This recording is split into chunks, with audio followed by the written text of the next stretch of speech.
Pinagtanggol naman ni DOTC Secretary June Abaya ang planong pagpapatayo sa Trinoma Mall ng common station ng LRT Line 1, Roosevelt Station at MRT North Avenue Station.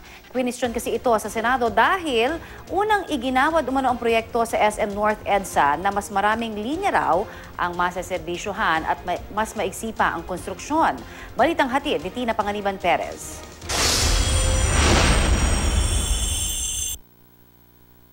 Kapag natupad ang plano, hindi na lang ang LRT-1 EDSA Station at MRT Taft Station na magkakaroon ng koneksyon, kundi maging ang LRT-1 Roosevelt Station at MRT North Avenue Station dahil sa ipatatayong common station ng dalawang linya. Dito na rin durugtong ang MRT-7 line na daraan ng Commonwealth Avenue hanggang Bulacan. Ibig sabihin, hindi na maglalakad o babiyahe ang mga mula sa mga dulong train station. Sabi ng DOTC, sa Trinoma Mall na ito ipatatayo. Pero kine-question niya ng SM North EDSA dahil sa kanila raw unang inaward ang pagpapatayo ng LRT-MRT Common Station. Nag-isa tuloy kaugnay niyan si Transportation Secretary June Abaya. Ang deadline ng Trinoma is 24 months. Ang deadline ng SM is 18 months. So mas maiksi ang deadline ng SM. Tama po. Pag dito sa SM, magtatagpo yung MRT7, yung LRT1, ang MRT3, magtatagpo sila doon. Wala nang lalakarin ang taong bayan.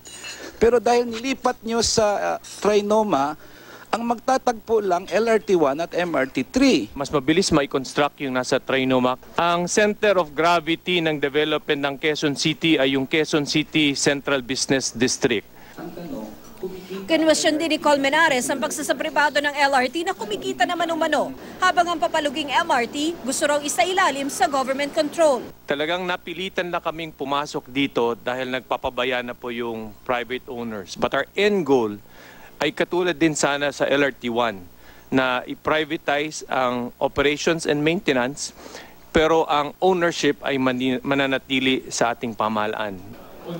Pinabulaanan din ni Abaya ang balitang ang bagong LRT concessionaire na Light Rail Manila Corporation o LRMC ay may sovereign guarantee na 7.5 billion pesos o otomatikong bayad ng gobyerno kung malugi ang kumpanya. Gayunman, laman pa rin ang concession agreement na gobyerno at hindi LRMC ang bibili ng 100 bagon at magpapagawa ng mga structural defect. Tina Panganiban Perez, GMA News.